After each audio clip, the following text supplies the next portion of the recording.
你知道吗？今年北京车展最出圈的不是新车，是一群远道而来的老外。以前逛北京车展能看到的老外就两类，要么是西装革履的跨国车企高管站在自己展台里摆架子开发布会，要么是扛着相机的外国记者穿梭在各个展台，满脑子只想着报道中国市场有多卷。但今年展馆里的老外彻底画风突变，蹲展台记参数玩智能，甚至拿着尺子量车，活脱脱一群赶作业的学生。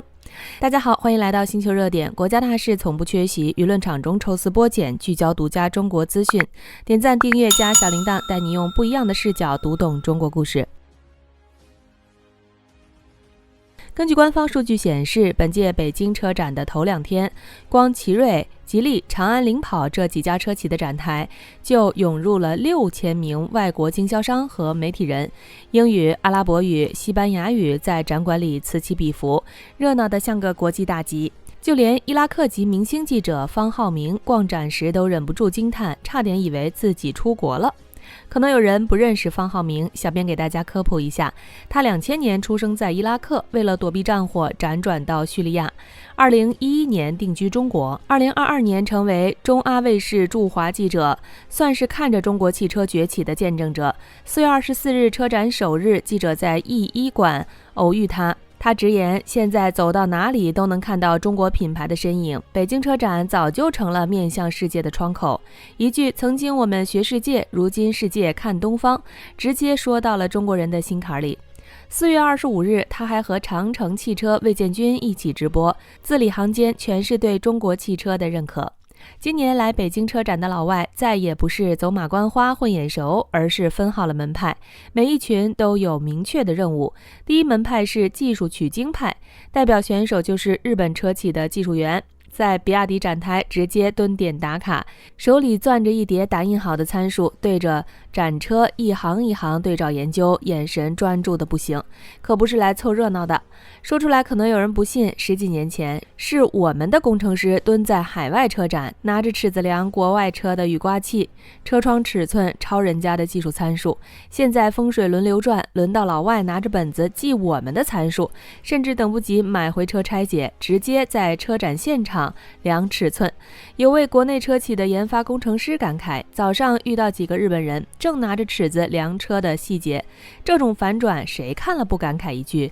时代真的变了。第二门派是采购扫货派，主要是欧洲和中东的客商，直奔零部件展区和中国品牌展台，目标明确。欧洲的老外手里拿的不是发布会邀请函，而是密密麻麻的采购清单。过去2年全球供应链震荡，让他们彻底意识到原有的零部件来源不够稳定，中国的芯片、电池、智驾系统已经从他们的备选方案变成了优先选项，毕竟靠谱又省心，谁也不想跟钱过不去。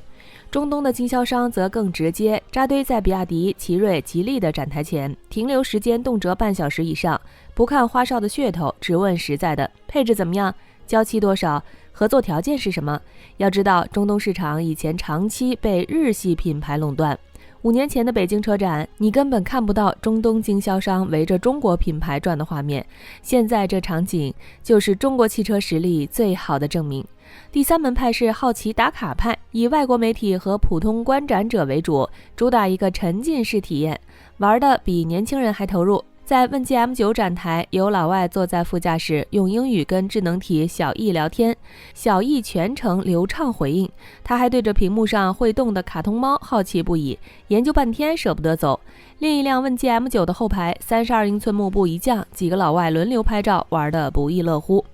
比亚迪展台的零下30摄氏度低温舱更是成了老外的网红打卡点，透明舱体的车结着冰，现场演示极寒环境下的闪充性能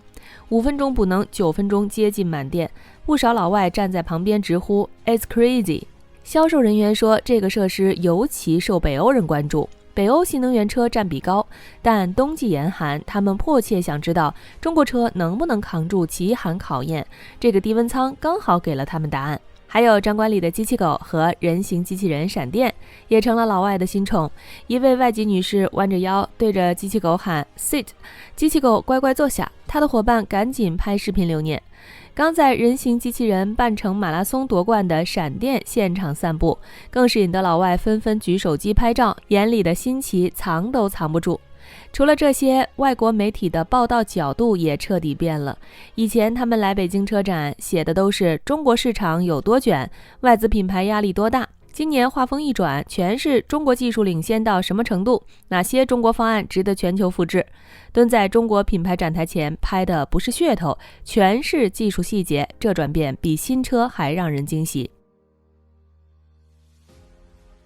一边是比亚迪、奇瑞等中国品牌展台，人潮涌动，摩肩接踵，老外们蹲点计参数，抢着谈合作，连过道都被堵得寸步难行。而另一边，曾经风光无限的日本车企展台却显得格外冷清，寥寥几个观展者匆匆路过，鲜有老外驻足，甚至连工作人员都比看展的人多。一冷一热之间，刚好印证了中国汽车的崛起与日企的落寞。最有意思的一幕发生在某车企展台，一位突尼斯经销商匆匆赶来，刚开口问能不能做突尼斯总代理，就被工作人员告知来晚一步，总代理刚签出去了，要不考虑2级代理？没办法，谁让中国车在海外太抢手，每个国家只设一个总代理，晚一步就只能错过。这种手慢无的场面放在5年前想都不敢想。这些经销商来谈合作，个个目标明确，主打一个对症下药。比如非洲经销商最实在，不追新能源热潮，直言我们国家充电桩不多，还是要把燃油车带回去。一位南非经销商更是第3次来中国车展，就是想多找几款适合当地市场的新车，诚意拉满。中东经销商则一门心思盯紧越野车，奇瑞捷途的展台前总能看到沙特经销商的身影，反复确认捷途旅行者 Plus 能不能销往海外。除了车型配置，价格也是经销商最关心的话题。国内售价多少，码头价多少，到当地零售价多少，一连串问题句句都离不开划算2字。而且他们还有个共识，只要一款车在中国卖得好，引进到当地大概率也能火，毕竟中国市场的竞争最激烈，能在国内站稳脚跟，实力肯定差不了。数据最有说服力，2025年中国汽车出口709.8万辆，同比增长21.1%，连续3年位居全球第一。其中新能源汽车出口261.5万辆，同比暴涨103.7%，势头直接拉满。12月单月新能源出口就达30万辆，同比增长124.8%，实力碾压不少传统汽车强国。2026年开局更猛，一季度中国汽车出口222.6万辆，同比增长56.7%，单季出口量刷新历史记录。其中新能源汽车出口95.4万辆，同比增长超过120%。3月单月新能源出口37.1万辆，同比增长1.3倍，相当于每天都有近万辆中国车运往海外，速度快得惊人。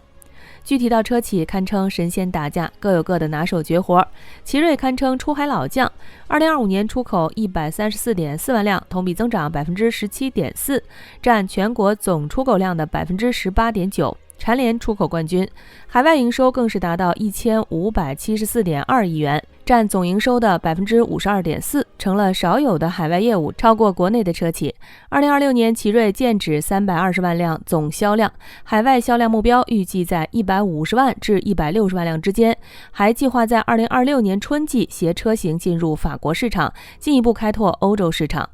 比亚迪则是最大黑马，2025年出口104.96万辆，同比暴涨145%，首次实现海外年销破100万，排名从2024年的第6飙升到第2。2026年比亚迪设定的海外销量目标为130万辆，增长24.3%。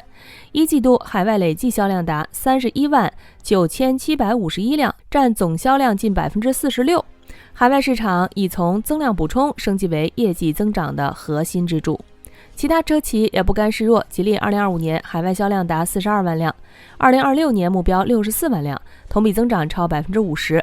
领跑2025年海外销量突破6万辆，2026年目标提升至10万至15万辆。长城汽车海外累计销量超200万辆，拥有全球超1600万用户，还在泰国、巴西建了3个全工艺整车生产基地。车展期间，宝马高管还专门围着长城的智能化产品认真听魏建军讲解。以前是我们学他们，现在他们主动来取经，这种反转绝对解气。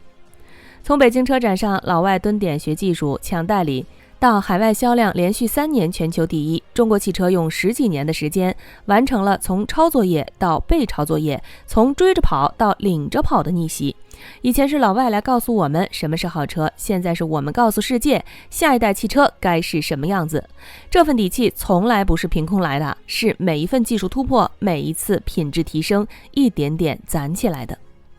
好了，今天的内容到这里就结束了。如果你喜欢小编的影片，还请大家多多点赞转发，让更多的人一起见证中国进步。关注我的频道，这样既能回顾往期视频，又不会错过之后的精彩内容。那我们下期节目不见不散。